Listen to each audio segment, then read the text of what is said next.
High ମାରୁଛ ଆଉ ଶୀଘ୍ର ଛଡାଅ ଟିକେ ହାତ ଫୁର୍ତ୍ତି କର। ଆଉ ମଟର ଛୁଇଁଟେ ଛଡେଇବ। ମଟର ଛୁଇଁଟା ଛଡିଆ ସରିଲା ପରେ ଗୋଟେ ଗରମ ଗରମ ପରଟା କରିବ। ଆଉ ମଟର ଛୁଇଁ କୋବି ଫୁଲକୋବି ତରକାରୀଟା ହେଲା ହଁ କରିବ ଖାଇବା ରାତିକି। ଆଉ କଣ କରିବା? ଟମାଟୋ ଟିକେ ପଡିବ। ଟମାଟୋ ଅଛି କି ନାଇଁ ଗଛରୁ ନେଇକି ମତେ ନହେଲେ ରାତିରେ ଆଣିବାକୁ ପଡିବ। ଗଛରୁ ଯାଇକିରି ଆଣିବ ଆଉ କଣ। ହଁ ଶୁଣ, ରସୁଣ ଟିକେ କମ ଭାଗ ଦବ ହେଲା। ରସୁଣ ସାଧା ତରକାରୀ ତ ରସୁଣ ଏଇ 5 କୁଡା ଥାଉ ତାହେଲେ ଆଉ କାହିଁ ଦବା। ନା ନା ରସୁଣ ସେତିକି ଦିଅ। ପିଆଜ ସିନା ଏତେ ଅଳ୍ପ କରିବି ଏଗୁଡା ତମେ ରସୁଣ ଗୁଡା ଆଣିଛି ଆଧିର ଫଙ୍କା ଗୁଡାକ ନେଇକି ଆଇ ଆସିକି ସେଗୁଡା ସବୁ ପୁରୁଣା ରସୁଣ, ନୂଆ ରସୁଣ କଣ ବାହାରିଲାନି? ଆଉ ତମେ ଦେଖିଲା ବେଳେ ଆଣିକି ଆସିବନି। ଆଇ କିଏ ଦେଖୁଛି? ଦୋକାନରେ ଯାଇକି ମାଗିଦବା କଥା, ସେ ଯାହା ଦେଲା ନା। ତମେ ଦେଖିଲା ବେଳେ ଆଣିକି ଆସିବନି ମୋ କଥା ଧରି।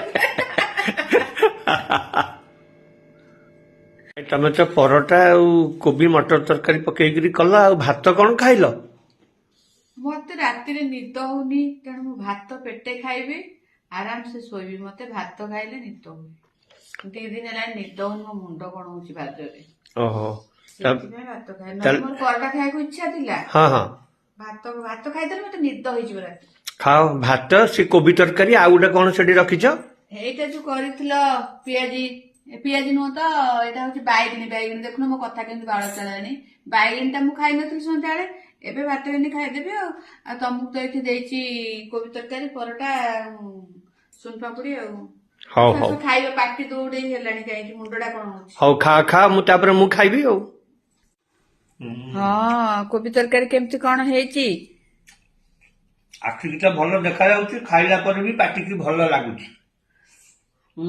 ଆଉ ତମର ତ ଟିକେ ସିଝା ହବ ବେଶୀ, ମୋର ଟିକେ ଟାଣ। ତେଣୁ ଯେହେତୁ ତମ ପାଇଁ ମୁଁ ବାଧ୍ୟ ହେଇକି ସେଇ ଅଧିକା ସିଝା ଖାଉଛି। ଆଉ ମତେ ଭଲ ଲାଗୁ ନ ଲାଗୁ ଆଉ। କୋବି ଭଲ ମାନେ ସିଝି ଯାଇଛି। ହଁ ଟେଷ୍ଟ ବି ବଢିଆ ଅଛି। ଟେଷ୍ଟ ଭଲ ଅଛି, ବହୁତ ବଢିଆ। ଆଉ ଗୋଟେ ଆଇଟମ କଲି, ତମେ ସେଦିନ କହିଥିଲ ବେଶୀ ଆଇଟମ କଲେ ଦେହକୁ ବେଶୀ ଲୁଣ ଯିବ, ଲୁଣ ଅଂଶ ଠିକ ନୁହଁ। ତେଣୁ ଗୋଟେ ଆଇଟମ କଲି ରାତି ତ ଆଉ। ଠିକ ଅଛି, ବହୁତ ବଢିଆ।